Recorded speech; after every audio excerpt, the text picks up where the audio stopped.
তো নমস্কার বন্ধুরা, অর্ণব ইলেকট্রনিক চ্যানেলের পক্ষ থেকে আজকে আপনাদের সবাইকে এই ভিডিওতে স্বাগত জানাই। বন্ধুরা, আজকে এই ভিডিওতে আরেকটা গুরুত্বপূর্ণ বিষয় নিয়ে কথা বলবো। আপনারা জানেন যে আমি ব্যাক টু ব্যাক কিন্তু এই ইলেকট্রিক স্মার্ট মিটারের ওপর ভিডিও করে যাচ্ছি শুধুমাত্র আপনাদের সুবিধার জন্য, যাতে করে এই যে পুরো বিষয়গুলো সেই বিষয়গুলো পয়েন্ট টু পয়েন্ট যেন আপনার কাছে ট্রান্সপারেন্ট থাকে।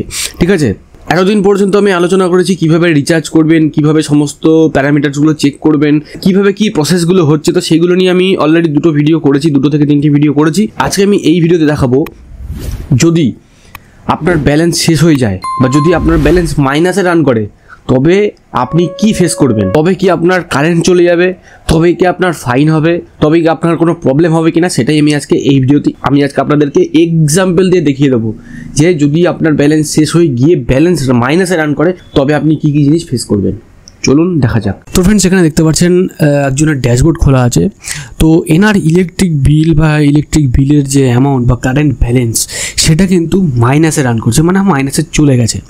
তো আমি আপনাদের লাইভ প্রুফ দেখানোর জন্যই আজকে ভিডিওটা মেনলি করছি। তো এই অবস্থায় এখানে পরিষ্কার লেখা আছে লো ব্যালেন্স প্লিজ রিচার্জ। তো এখনও পর্যন্ত যা আপডেট পাওয়া যাচ্ছে সেই ব্যক্তির কাছ থেকে, তার বাড়িতে কিন্তু এখনও পর্যন্ত কারেন্ট লোডশেডিং হয়নি, মানে কারেন্ট যায়নি। তো এখান থেকে পরিষ্কার বোঝা যাচ্ছে যে ইলেকট্রিক সাপ্লাইয়ের পক্ষ থেকে বা WBSEDCL এর পক্ষ থেকে কিন্তু অলরেডি একটা ক্রেডিট লিমিট কিন্তু তারা দিয়ে দিয়েছে। তার ব্যালেন্স 145, মানে -145.49। তো সে আবার যখন এটাকে রিচার্জ করলে পরে তখন কি হবে, তার এই 146 টাকা বা 142 টাকা 50 পয়সা এটা কিন্তু তার অটোমেটিক্যালি ডিডাক্ট হয়ে যাবে।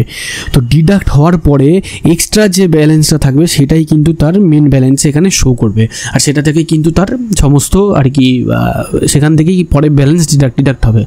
তো এখানে কনজামশন প্যাটার্নে যদি আমি একবার যাই, তো কনজামশন প্যাটার্ন এখানে শো করছে ইয়েস্টারডে, মানে গতকালকে সে কারেন্ট পুড়িয়েছে 2.7 ইউনিট। তার অ্যাভারেজ যে ইউনিট হচ্ছে সেটা হচ্ছে 4 ইউনিট, আর কারেন্ট ইউজেজ দেখাচ্ছে এইটা। তো উইকলি যদি যাই, উইকলিতে এখানে কিন্তু চলে আসবে অটোমেটিক্যালি যে তার বিগত সপ্তাহে কোন কোন দিন কত ইউনিট কারেন্ট পুড়িয়েছে। তো এখানে পুরো পরিষ্কার চলে এসছে। এখানে পরিষ্কার লিখে দিচ্ছে যে উইকলি অ্যাভারেজ হচ্ছে 4 ইউনিট করে সে কারেন্ট পোড়ায়, আর হাইয়েস্ট কারেন্ট পুড়িয়েছে হচ্ছে 4.7 ইউনিট। ঠিক আছে, তো এইভাবেই আপনারা কিন্তু নিজেদেরও যে ড্যাশবোর্ড সেগুলো চেক করতে পারবেন।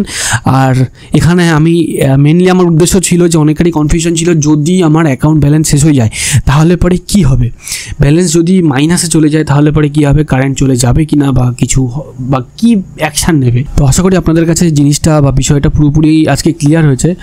তো যাই হোক, আজকে ভিডিওটার মেন উদ্দেশ্য ছিল এটাই। তো ভিডিওটা কেমন লাগলো অবশ্যই কিন্তু কমেন্ট সেকশনে সবাই কমেন্ট করে জানাবেন। ভালো লাগলে লাইক করবেন, ভিডিওটা অনেক বেশি করে শেয়ার করুন। এইরকম ভিডিও আপডেট তাড়াতাড়ি পাওয়ার জন্য চ্যানেলটাকে যারা এখনো সাবস্ক্রাইব করেননি অবশ্যই চ্যানেলটাকে সাবস্ক্রাইব করবেন, আর অলরেডি যারা সাবস্ক্রাইব করেছেন তাদেরকে অসংখ্য ধন্যবাদ। তো বন্ধুরা, ভিডিওটা শেষ পর্যন্ত থাকার জন্য সবাইকে ধন্যবাদ জানাই। ভালো থাকবেন, সুস্থ থাকবেন, বাই।